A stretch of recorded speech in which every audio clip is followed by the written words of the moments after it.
moved all the stone edging and put it on pallets. Oh God, that was a lot of work. Oh my, that sounds like work. And we filled up about 7 pallets, 3 layers deep. So Oh wow. Wow. yeah, we're gonna get rid of that outer ring. You might It's want to take just an Advil tonight, Phil. I definitely will. I got ice on my knee right now and my back. Then I came home and I did said I'm not gonna haul mulch out, but I'll put down cardboard because I want to put mulch all around my raised beds because I'm getting tired of having to get in there with the weed whacker and knock all the weeds down all the time. So I was like, I need to minimize my work efforts. Well, Phil, when you're done at your house, you can let me give you my address. Come on over. No, no, no, no, no, no, no. Uh, but thank you. Well, that was a little harsh. That was like a no one too many times.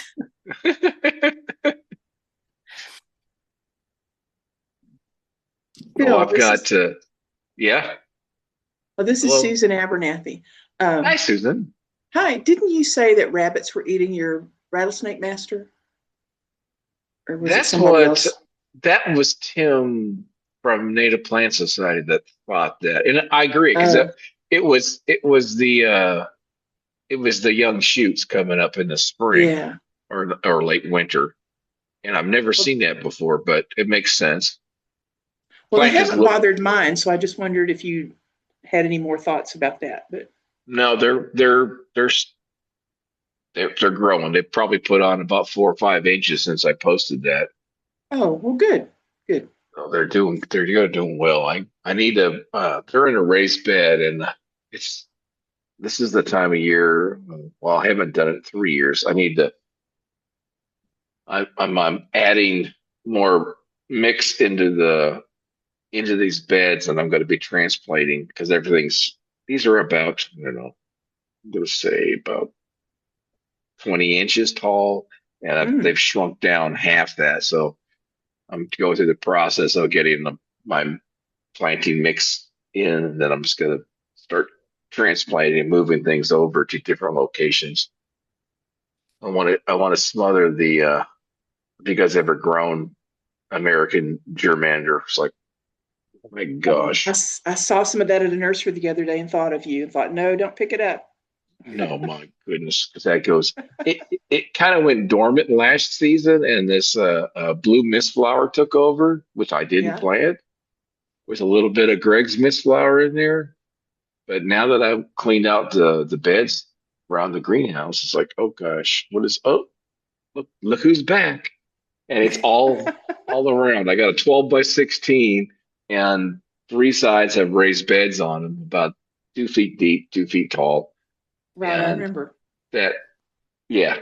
So the root system there, and those big, they're all over. I just knock it down and I'll try to fill it up. I've asked my, uh, a lot of my native plant people. It's like if I just mother these things with a foot of soil, are they going to come back or not? And Well, good I luck. got, yeah, I got 2 raised beds with one with tall goldenrod, and then the other one has Monarda, just bee balm in Mm. it. And Carol Clark goes, I think that bed with the goldenrod, it'll shoot right through, you know, 12 or 16 inches of soil I'm going to put in there. It's like, yeah, it'll come right through there. So I'll have to dig all that out. It's fun. Yeah, always something to do. Hmm.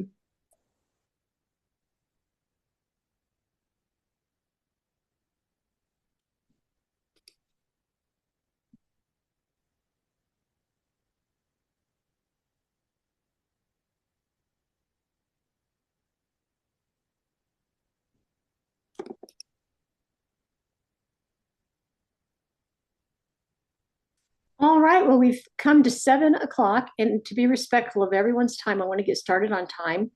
Um, just a few housekeeping things. We're going to mute ourselves when Heather starts speaking, if you don't mind. And then if you have any questions, just put them into chat. And when we come to natural breaks in her presentation, we'll ask the questions in chat. And then after the presentation, we can unmute everyone and just have great discussions about natives and growing. So let's go ahead and get started. I think everyone knows Heather Fell. I mean, but she's so much more than a VH director. A fine VH director as she is, but she does a lot of other things. She is a professor at the Katelyn College teaching physical geography and earth sciences. She teaches environmental science at the Heard Museum. And she has a passion project that brings her to this point, to this webinar tonight. She's been working on an absolutely gorgeous prairie restoration. I've seen it, and it is so beautiful at Katelyn College at the Farmerville campus. And so I think it's really awesome because I know so many of us are working on restoration projects that she can share some great information that might help you be more successful or just get a dialogue going with fellow prairie restoration folks. And I'm excited to have you, Heather. Thank you so much. So I'm going to mute everyone or mute yourself and just put your questions in chat. And Heather, thank you. Go ahead. Thanks. Thank you all for. I got muted too. So sorry, I muted you, okay. Heather. That was not good. Okay, but you can good. I saw it. Go ahead. Okay, so I just want to say that I'm by no means an expert. This is just stuff that I have done at home that works for me. I'm not really raising my plants to pass out around the various projects the way that Jean's presentation is going to be about.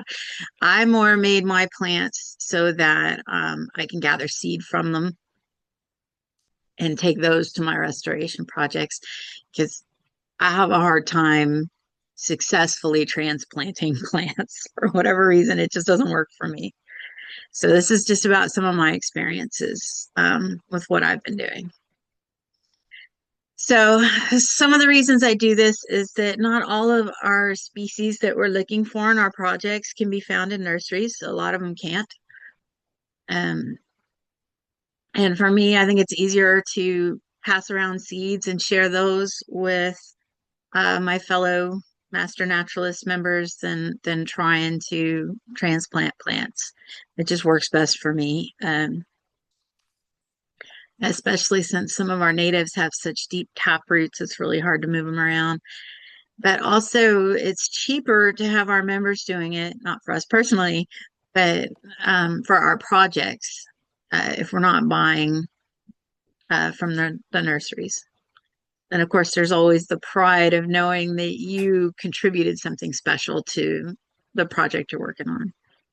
So those are some of the reasons why I'm doing this. So this graphic just kind of shows the process and maybe some of the timing for it. So the best time to collect seeds is really late summer into the fall, when our early spring plants, their seeds have matured, and our summer forbs. And then there's the stratifying time. So we're kind of past that as far as like when we start our plants. I should have done this much sooner. And then from there, we germinate once you take them out of the fridge. And then planting them, and for me, harvesting the seed again. So there's a little bit of a cycle. I try to give some dates that might be useful on this one. So one of the things that's important about your seeds is, how did you get them? Are they ethically sourced? Did you get them from a reputable place? Are you really sure they're native to your ecoregion? So you can kind of see in the picture, some of these I got from Native American seed. Some were locally collected. I've gone out with Carol Clark to some native prairies to do seed collection.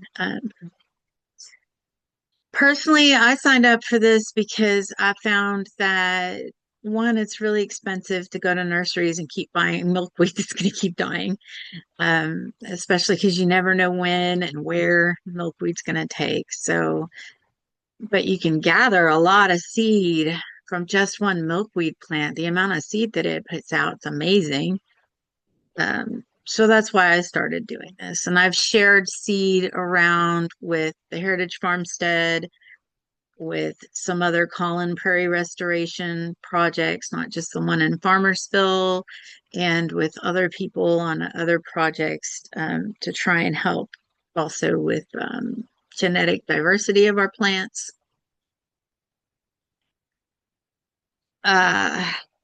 So there are some issues with trying to work with seed and especially grow from seed. Trying to figure out what they actually need isn't always easy. And I've tried and failed and tried and failed with different stratification processes, right? Um, I've tried scarifying first, then stratifying. So with scarifying, you're kind of weakening the seed coat and then putting it in the fridge. I've tried anywhere from 30 to 90 days with the cold stratification. And I know a lot of places will just say do 30, but I have found with our native plants that they seem to do better longer. When I cold stratify closer to 60 to 90 days, I get better results. The other thing is I've heard a whole lot of different things about how to do it. As far as putting in the fridge and keeping them moist, I've tried using fine vermiculite. I've tried using coarse vermiculite. I've tried paper towels. And for me, the best thing was coffee filters. When I put them in vermiculite, it's really hard to separate them back out again. So then when you're trying to plant them to grow the seedlings, I find it kind of difficult to try and make sure that I'm dispersing them evenly. So I wasn't wild about vermiculite. I tried paper towels, but what I found with those is that if they start to sprout in the fridge in the paper towels, the roots go into the fibers. So that's not so great either. So I've had the best luck with coffee filters because even if the seed does sprout while it's still in the fridge, the roots don't go into the fibers. So you can actually get that little tiny seedling and plant it. So for me, I like to cold stratify for 2 to 3 months instead of 30 days. And I like to use the coffee filters. And I just put each bag into each coffee filter. I'll put like 10 or 12 seeds in there, depending on size, into a plastic bag to soil in the moisture. And then I just put the date on it and I'll set reminders in my phone calendar for when I need to take them out. Heather, we have a question. Uh, Why are you stratifying? because our native plants, some of them have pretty thick coats, but they've all kind of evolved expecting some amount of freeze, right? Because we just had that big one a few weeks ago here. So our native plants expect to have some amount of freeze in their lifespan. So when we take our seeds and do something unnatural with them, which is bring them inside to start them, we need something to break their dormancy, to tell them it's time to wake up. So if you refrigerate them for a little while, it's going to simulate winter for them. And what I found is that the harder the seed coat is, the longer you need to stratify for. So some of our, like butterfly weed, you don't even need to cold stratify that one. It's pretty happy. But a lot of our milkweeds, especially, they need scarifying first, where you do either sandpaper or I'll snip the end off of the seed coat, but be really, really careful not to catch the embryo.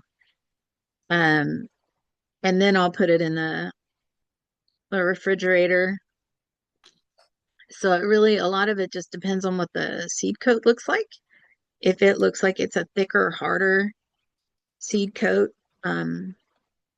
it's going to need to be scarified first. So like I said, for my milkweeds, it's kind of easy to find the end because they're pointy and I'll just snip that off.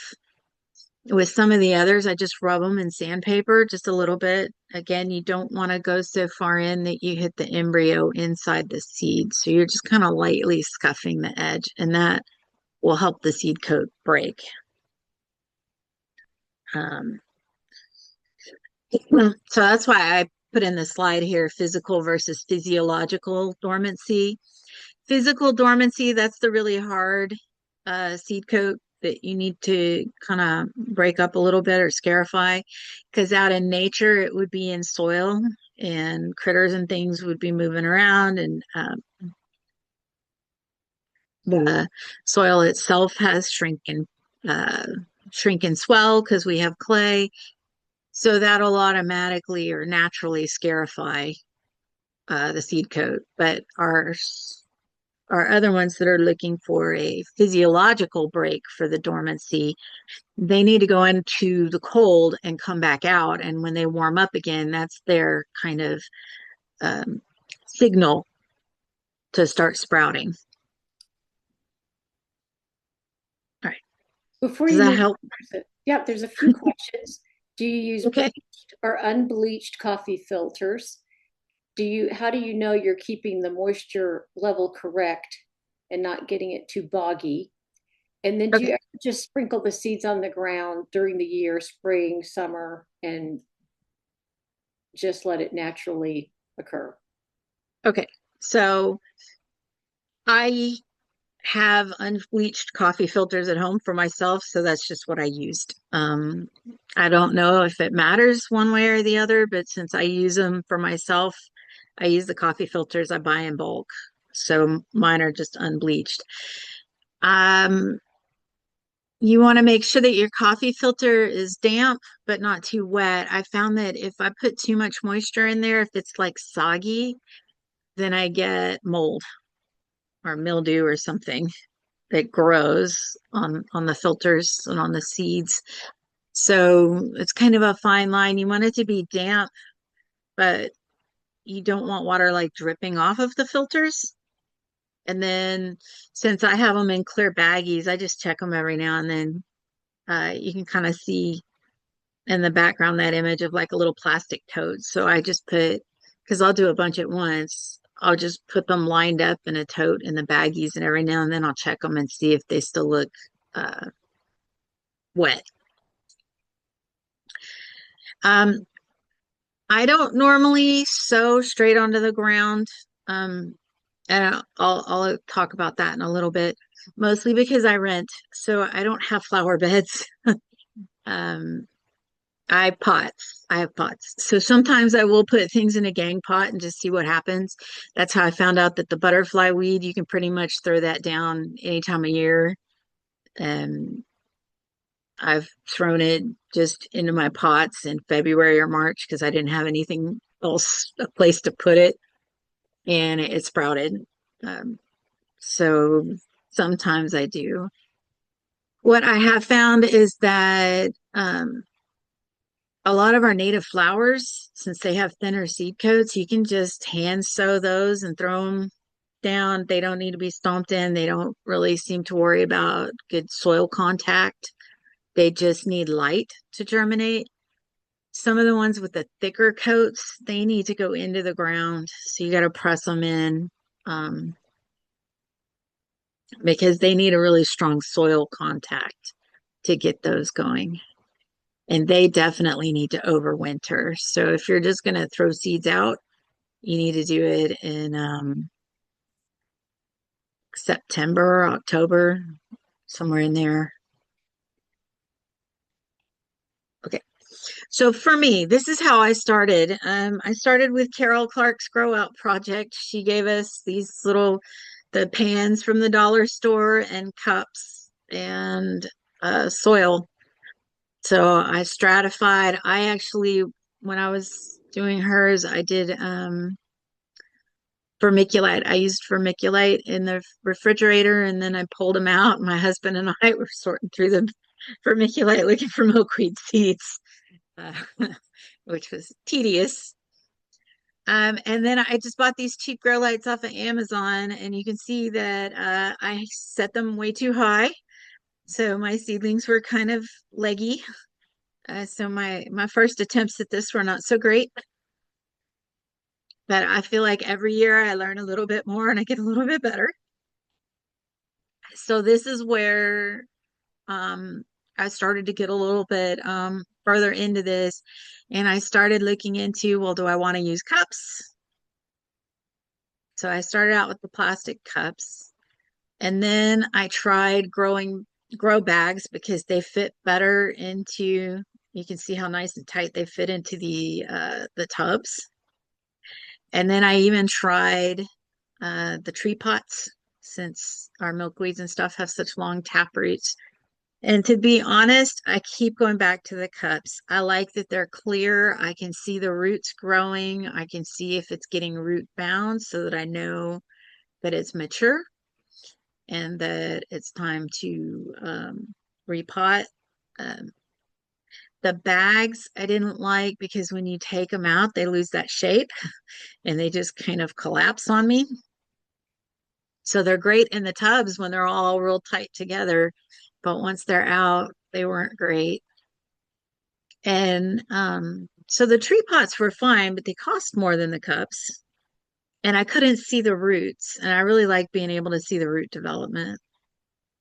Um, and then I don't know, you probably can't tell from looking at the tops of these, but I also, at the same time, when I was experimenting with all of these things, one of the things I tried was different growing mediums. So I would do a fourth of my seeds in the vermiculite. I did a fourth in perlite. I did a fourth in a seed starting mix, and I did a fourth in garden soil.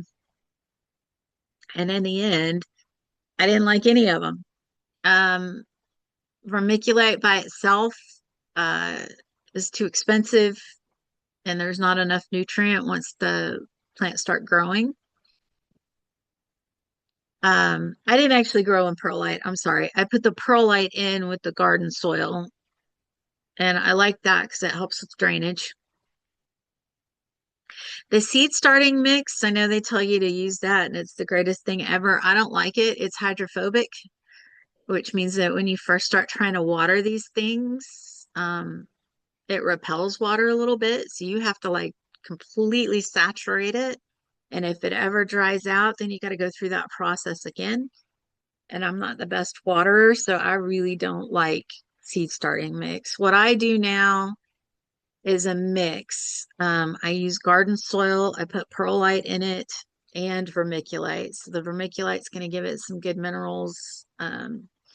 And seeds like to start in vermiculite. So I use a fine layer at the top, and I'll mix some of it down into the garden soil with the perlite.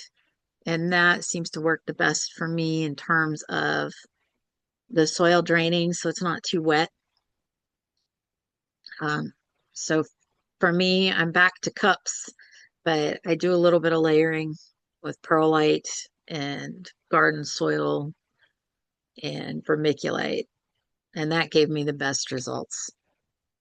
And then, of course, label everything because you'll forget.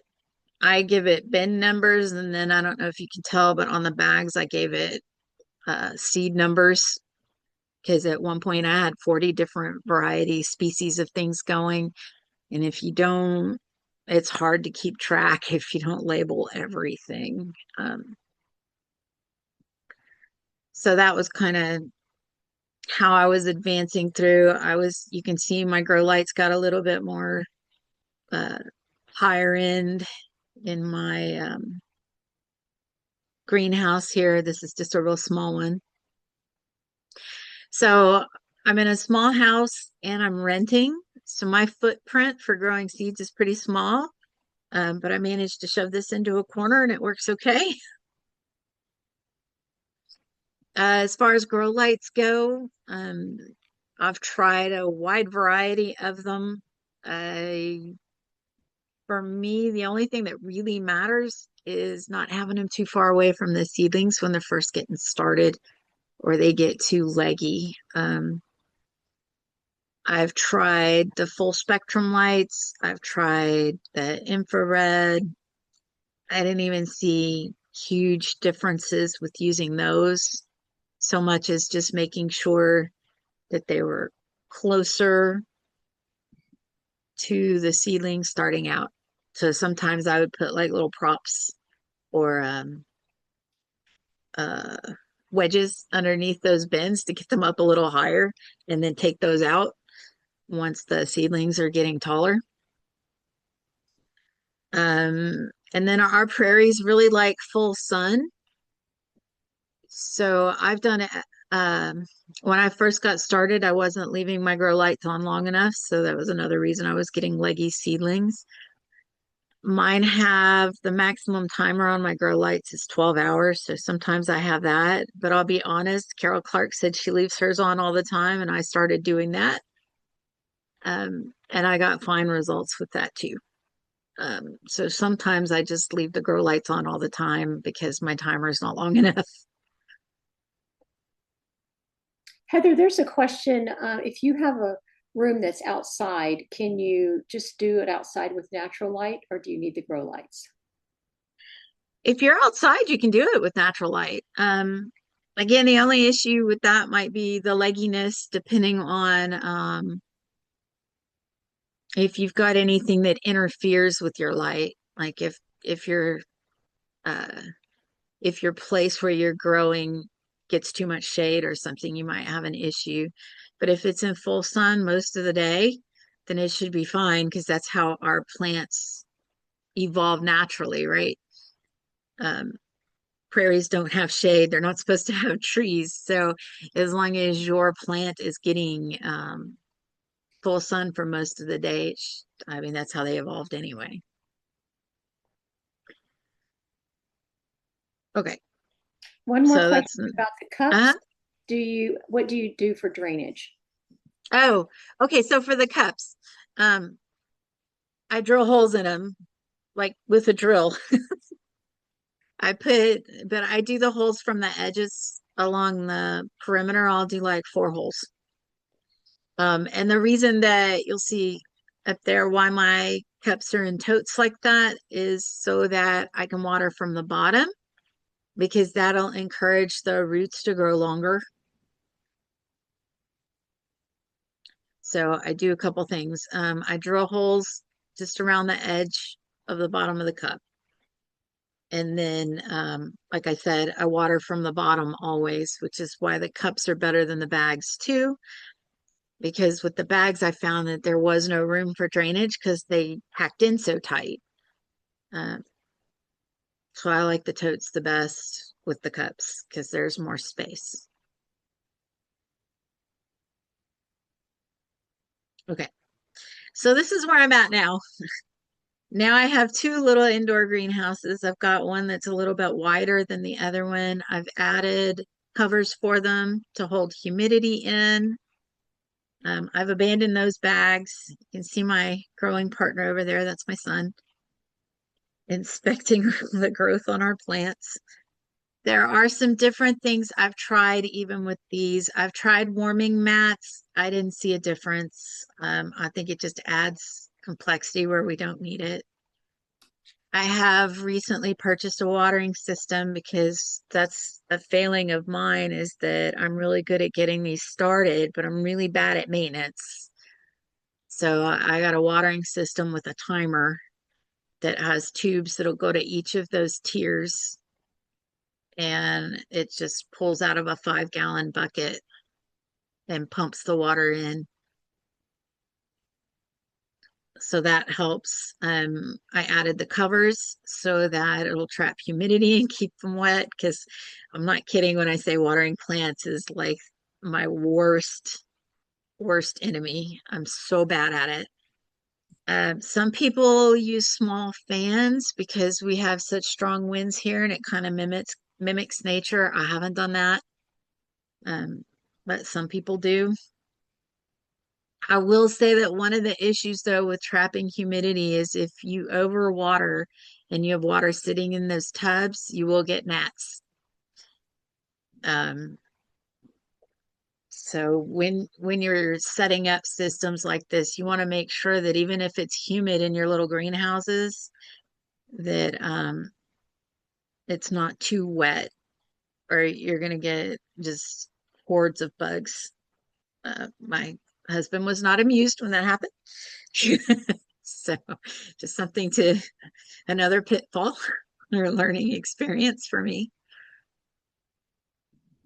All right. So some of the pitfalls that I ran into: if you overwater, you can get mold if it's too wet. Oops, that's the wrong one. There we go.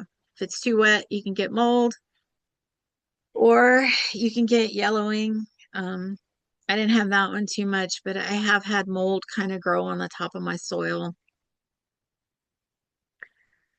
Um, you can get leggy, or you can get burnt plants if there's too much light or too little. If they get too dry, which is what happens to me, you can get where it starts to get weak and it'll wilt. You can get pests.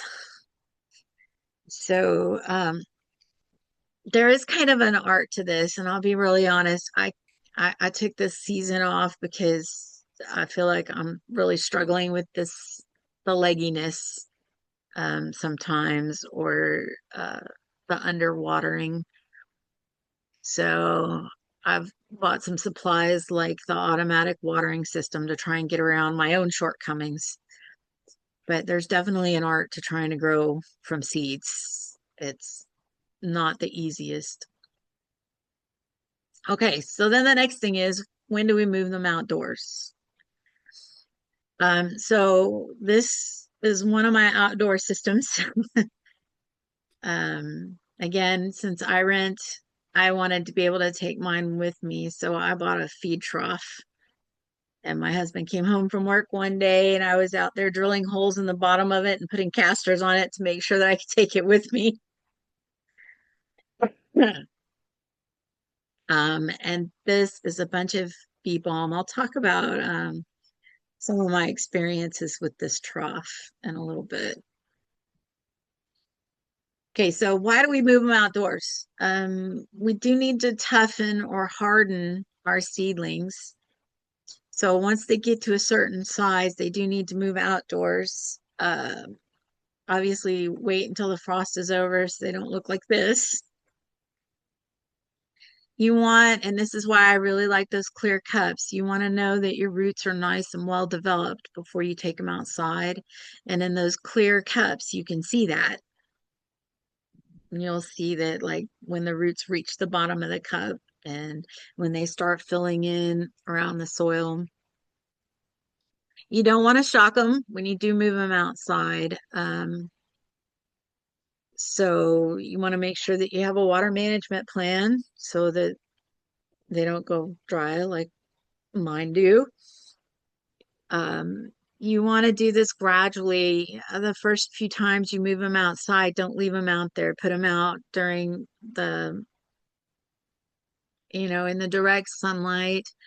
You want to leave them out for like 3 or 4 hours, bring them back in the next day, 3 or 4 hours. Gradually lengthen that until they're outside more. You want to make sure that it's not a super windy day when you get started.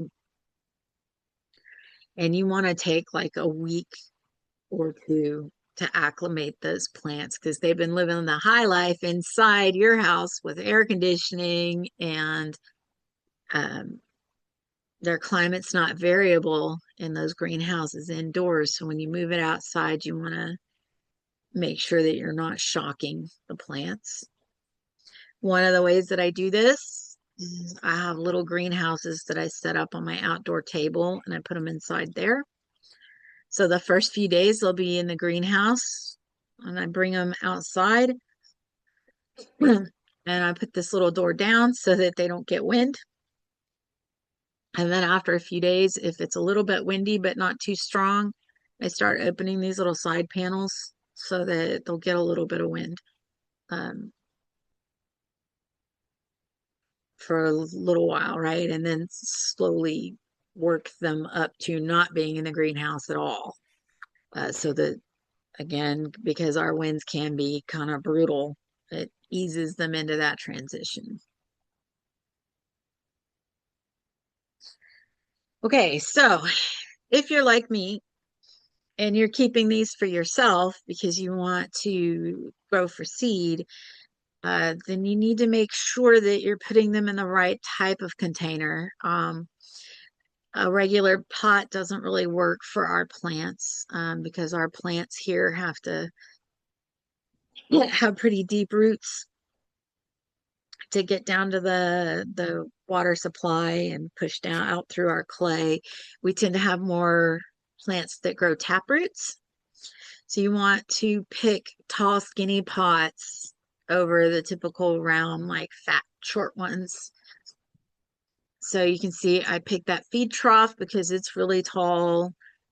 For my other pots that I put my plants in, I just make sure that they're very tall pots so that there's plenty of room for the roots to grow down. I drill holes in the bottom. I put a little layer of gravel, and then I'll put some perlite in there and potting mix. Our native plants seem to do okay in potting mix. I don't look for anything that's particularly high in clay. I just use a regular loam, and they seem to do fine in it. You can see that this one was taken in winter, but you can see I had plenty growing in there. These were very early on when I was just first getting started, this picture on the right, so I don't have a whole lot of plants in there yet. But you can see that they're kind of happy. So pots are, like I said, they're important for how you choose your pots here because of the type of roots that our native plants will grow. All right, so if you're doing this for a flower bed, which I'm not, so mine aren't really distributed correctly, what you would want is to do something like this where you have things that are different heights, different seasonal blooms. Mine I mostly pick for the seed output. I do have the Gulf Muley grass, but mine's in a pot. I don't do our native grasses. I haven't tried to tackle that yet, except for the muley. My pot has a lot of bee balm in it right now, and some butterfly weed, but I'm about to show you some pictures of what I've gotten. So this would be the ideal. I don't have that because I threw a seed in that trough. I just threw a seed packet out. And whatever I get each year is what was in that seed packet. And every year it's something different. Some of it does reseed, but I'm always shocked every year at what plant I get in that trough. In my pots, though, it's always the same stuff that seems to come back. So the pot, I don't know what's going on with that trough. It's fun. So here's an example of some of the things that I've had growing in there. In my pots, I have the pink evening primrose that's bloomed. This is the bee balm that I've had blooming. I've gotten seed from Indian blanket. Surprisingly, in that trough, I got some penstemon. And then in that trough also, I've had standing cypress. And I don't know if you can tell, but in the bottom of the screen there, that's my roof. Those standing cypress are crazy tall, beautiful plants. I did take that whole stem and I took it to the Heritage Farmstead garden and just laid it out in the flower beds to see if we can get some standing cypress growing out there. But that thing was incredibly tall. Some of the other things that I have gotten seeds off of, blue mist flower, that's really easy to grow and get seed from. You can see I've got milkweeds that I've harvested seed from. Even a little bit of Texas Star. Although this one I got from Jean last year. but I did get seed off of it. It bloomed and I got seed the very first year, so that was pretty cool. But every year I never know. It just depends on the weather and what winter was like as to what's going to pop up, especially in the trough. Our native milkweeds, I was told you can't grow them in pots. You can. It just has to be the right pot, those tall, skinny ones. I could not get milkweed to start in that trough ever. I've tried every year and it's never started, but it likes the pots. So the butterfly weed's going really well. You can see the horsetail milkweed, it blooms every year. I've had green. My antelope horns doesn't do as well, but it's there. And for some reason, that was a random basket flower that was just popping up in my milkweed.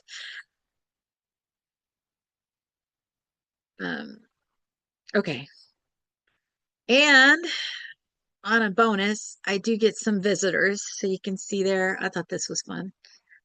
I got that little queen caterpillar climbing on the sign, but I get queen caterpillars all the time.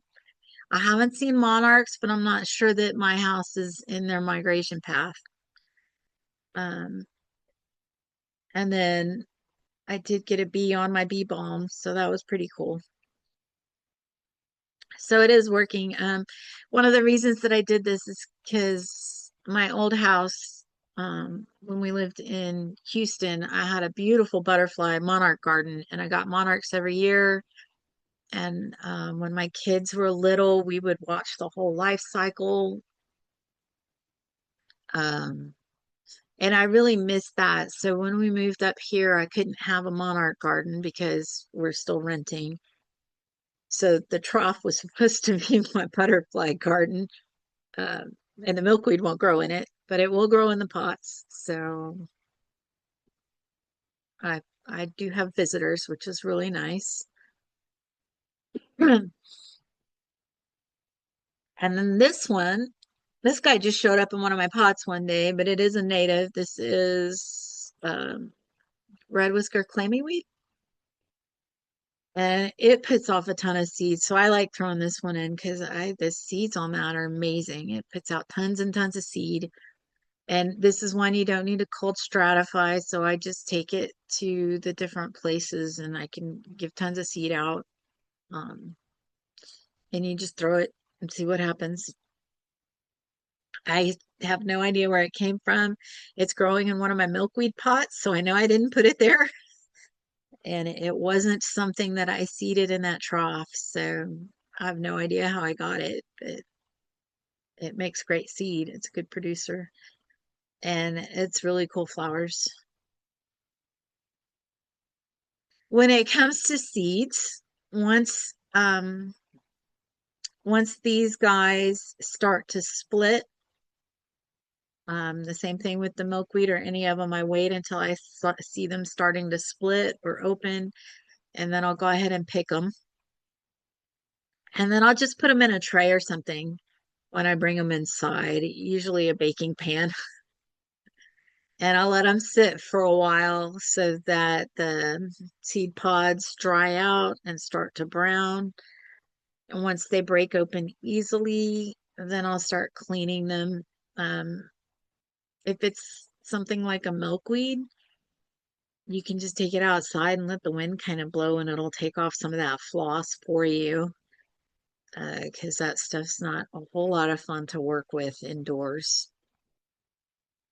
So once you start blowing that off, then I'll take them inside and I just shake them for a while. And a lot of times the seeds just kind of fall through or fall out. And then I'll just remove the rest of the debris as best I can. When you store seed, it's really important. I learned this the hard way too. Don't put them in plastic. So I would order seed from like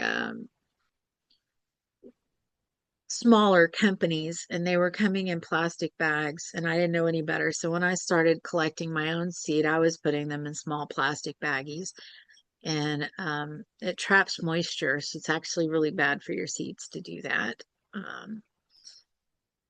So what I learned from Carol Clark was to get the paper envelopes, like the coin envelopes. And I use those now for storing my seed until I'm ready to take it to various prairies, or I do sometimes giveaways for seeds. If anybody's looking for a certain thing, if I have it. And then it's best to use your seeds within the first couple years. They'll live longer, they'll last, but they're the freshest and you get the best germination rates if you use them within 1 to 2 years. So this is the bee balm that I collected just out of my plants in my pots. So, I mean, I got a tremendous amount of seed off the bee balm last year. And I store it in either paper lunch bags if I have like a lot, or I put them in the little seed envelopes. Um, so I'm done way early. I went a little too fast, I guess. Heather, we have a few Uh, questions though. Well, first, okay. she says she loves that your trough gets different things every year. She thinks that's incredible. But also, do you have trouble with milkweed bugs? I get the aphids, those little yellowy things. I get a ton of aphids. I've never seen milkweed bugs. Um, and the aphids don't seem to hurt anything, but they do bug me. Sometimes I'll kind of scrape them off a little bit. Heather, what about the winter sowing native seeds in jugs? I have not tried that myself. Um, I guess because I'm a little bit sciencey in nature because of what I do for a living. Um, I like more control. So I haven't tried doing the jugs. I have empty pots for next year where I'm gonna try and just do gang pots. I think Paulette does that, and she's had some good luck with it. So I think that I'm gonna get some more.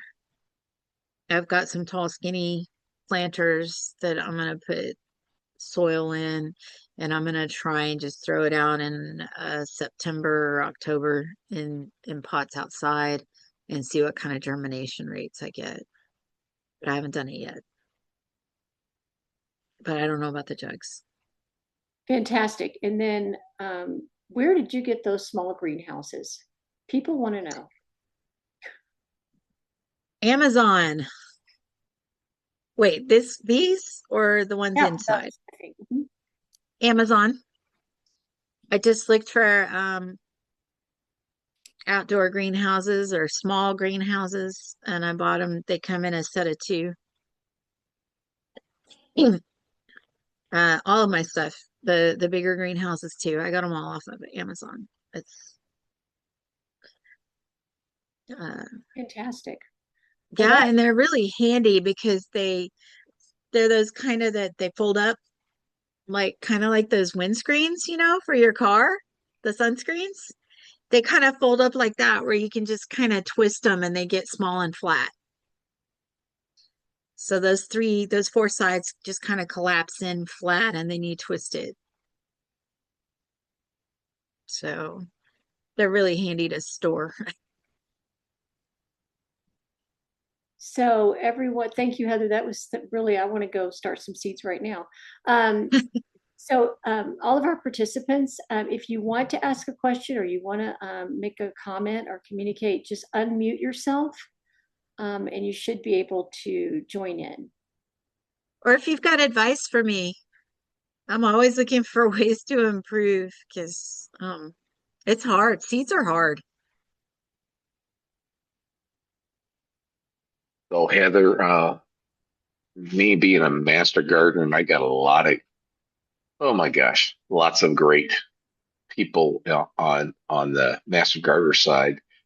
Um, I learned a mistake. I got a greenhouse, so I did all my seed starts in the greenhouse. But this year I've got my whole greenhouse is full of rescues. So I bought uh, LED full spectrum lights, and I had them down, a couple inches above the seedlings. And then when I started asking people why things are purple, okay, so when your plants get purple, it's because of too much intensity, okay. Oh, Because a lot of times purple could be, phosphorus deficiency or too cold a soil. I'm on heat mats, but so this gal ran the calculations of my lumens, and so now I got my lights up at 8 inches eight um, inches. versus 2 inches. And so I got, I'm doing vegetables in here. I got, um, they're turning color back to green, but I do have a lot of natives in here. And and what was interesting here was we got this garden show coming up at the couple weeks at Myers Park, and where our theme is roots. So I want to show off root systems for our native grasses and plants. And what happened was I had the grow lights too far down, and the grass tips were burning. They were just turning brown. And then Oh, the native plants were kind of, they looked like they were getting burned because they were kind of getting crinkled up and disfigured. And now that I got them up much higher, it's they're coming back. Okay, so I haven't done grow lights in many many years since I got the greenhouse. So I'm amazed at the transformation. So just to let you guys, I want to let you guys know I got these little clear vases, acrylic vases. They're 9 inches tall, and virtually everything I planted all these things in early January, so we're 2 months in, and all the root systems are pretty much reached the bottom of the container already in just two yeah. months. It's amazing. Heather, now that you've got all of us wanting to go out and do some seed starting, um, Jackie has a great question. Which seeds have you had the best luck with growing, and which ones have rarely or never worked for you? Because I don't want to try those. Um, let's see. So I've only gotten one penstemon, which you saw. Um, I think that our flowers are kind of rough to start. I have a hard time with milkweed. I'm gonna be honest. My milkweeds seem like they're kind of finicky. I will often get them to sprout, but when I try to take them outdoors, they're finicky. I think I don't have the right soil for them, would be my guess. Trying to sprout them is difficult. I've spent so much money on milkweed that it's crazy. Um, and then when you try to transplant them, sometimes it works and sometimes it doesn't. So I'm a little bit afraid of milkweed now, although I found that our aquatic milkweed or swamp milkweed, you might have heard it called, works really well. It's hardier, I think, than the green and the antelope horns. And it's easier to start. And even though its name is swamp or aquatic milkweed, it doesn't need any more water than any of the other varieties. I don't know why it's named that, but I've had the best luck with that. Uh, Indian blanket, I think, grows pretty well. The bee balm obviously just took off. Um, uh, and it's so pretty. And the red whisker clammy weed, that one grows really well. Okay. Maybe a little too well. Yes. So Heather, so Rick and Lisa, they gave me a location to go harvest milkweed in the past. It was um, basically a I think it was about a 2 acre site that's going to be a Frisco fire station in the future. Ah, And I went out there, grabbed 2 trays, 10, 20 trays of milkweed. wow. And all I did was dug it out. And Rick said that the key is keep as much of that native soil around the plant. Okay. Yes. Just don't worry about getting all the taproot. Just get a big chunk. And I brought it all back, potted them up in my native soil, which is clay, and then we planted them all in Myers Park. And I think I only had 1 or 2 failures. Okay, and but they're just amazing. And I got green milkweed growing in my yard.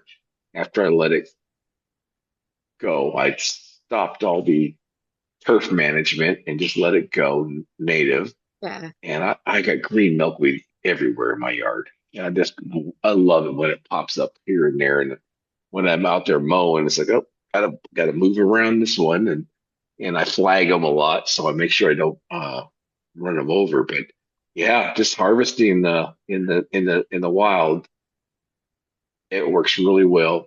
Uh, and I and I sympathize with you about growing milkweed seed because I have the Yeah. same problem. I I planted trays and trays a couple years ago, and I think I might have had two Yeah. that actually It's sprouted.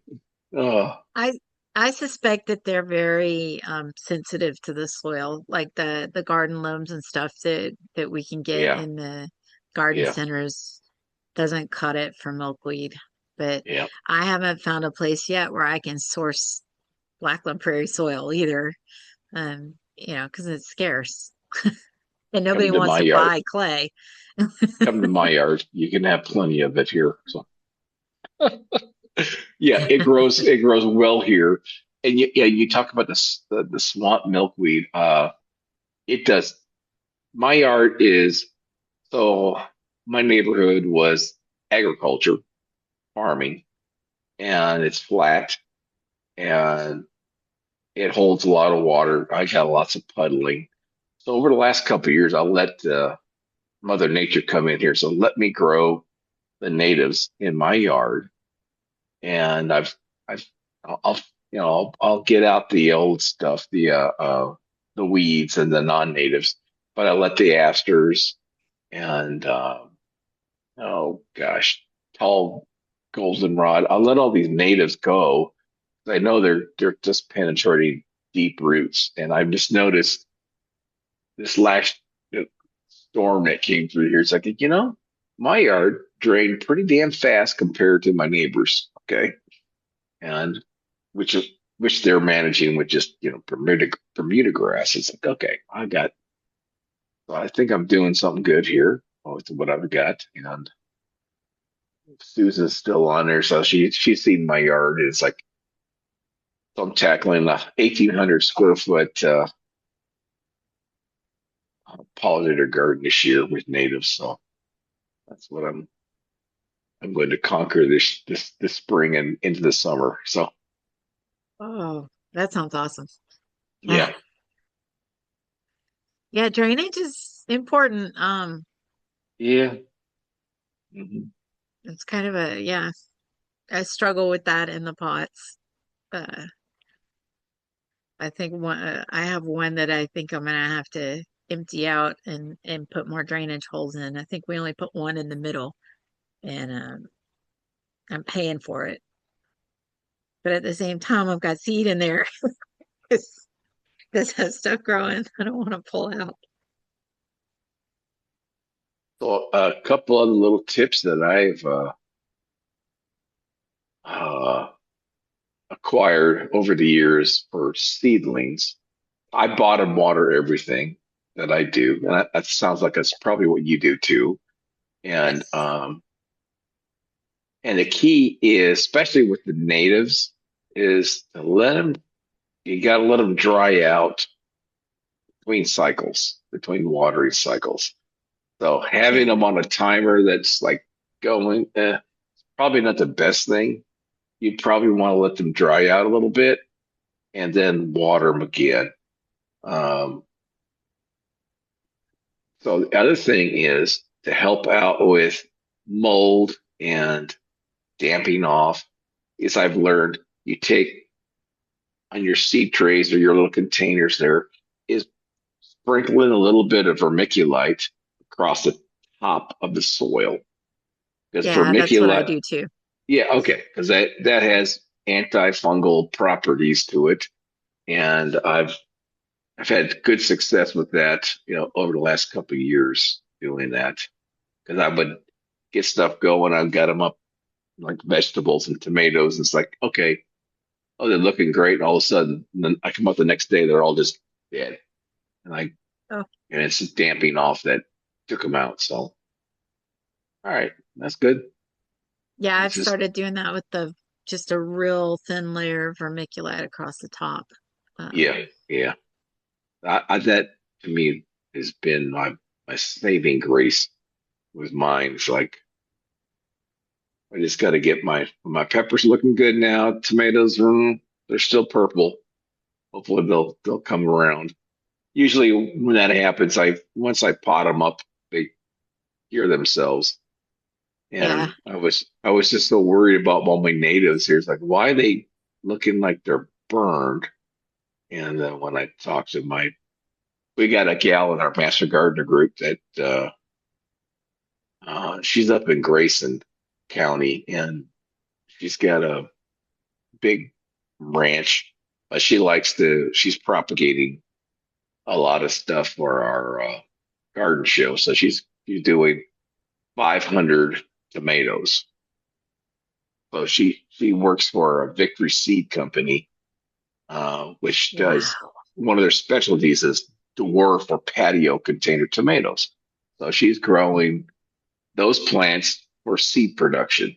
Okay, and she brought a bunch out for our tomato workshop last weekend, and but she's my expert. So That's a lot of plastic cups. So yes, before, yes, it before is. we run It out of is. before we run out of time, would anyone else like to unmute and join in the conversation?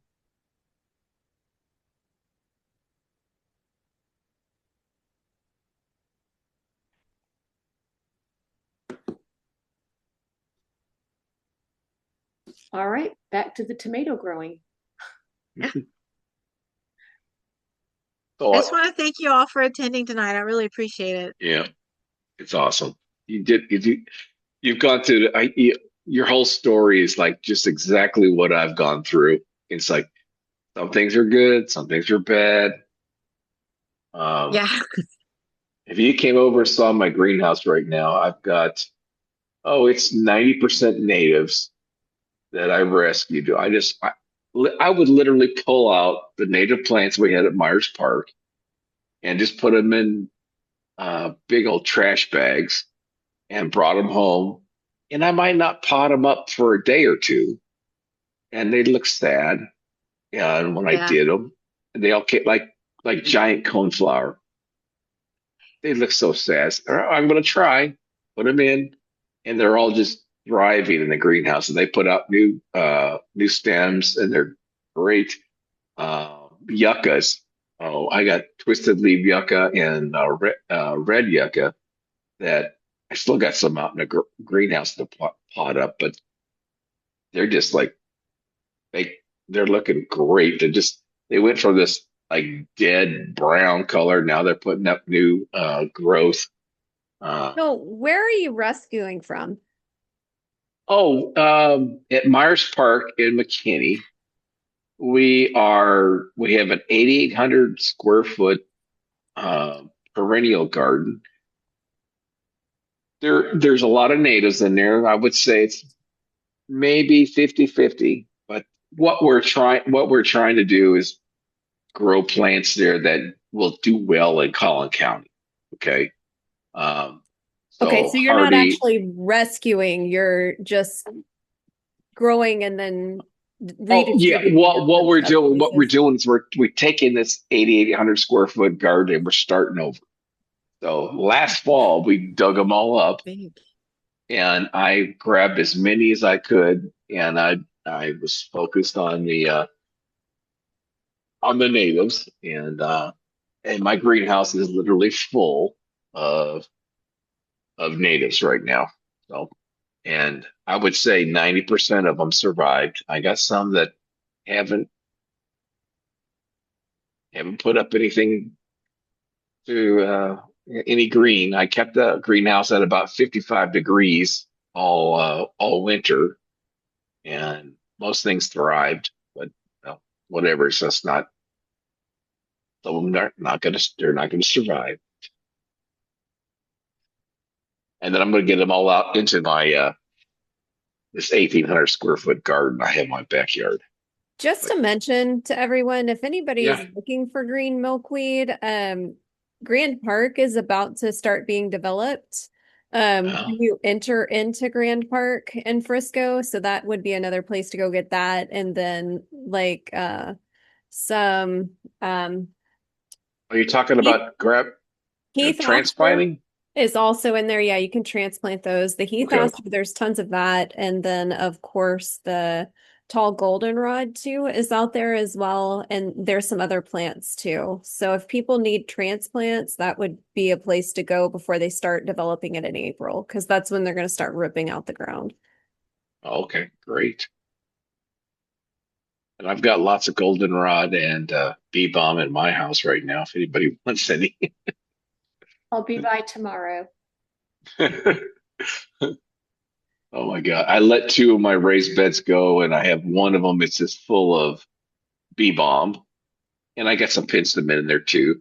And the other one is called goldenrod.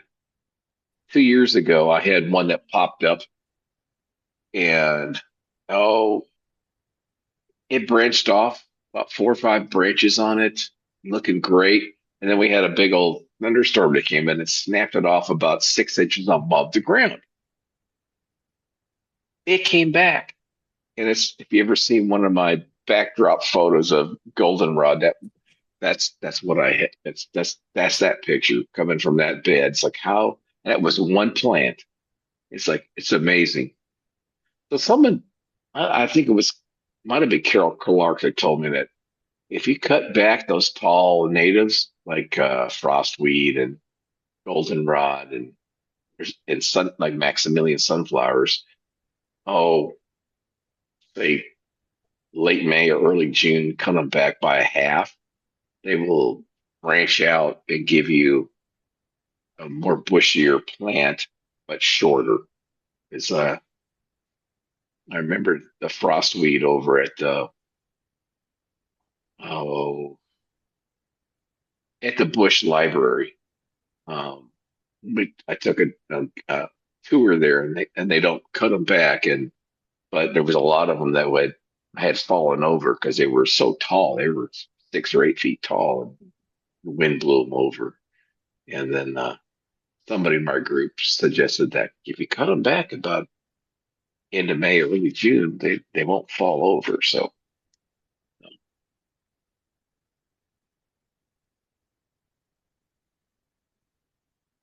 well, I got to go. Talk to y'all later. All right. Thank Thank you. you.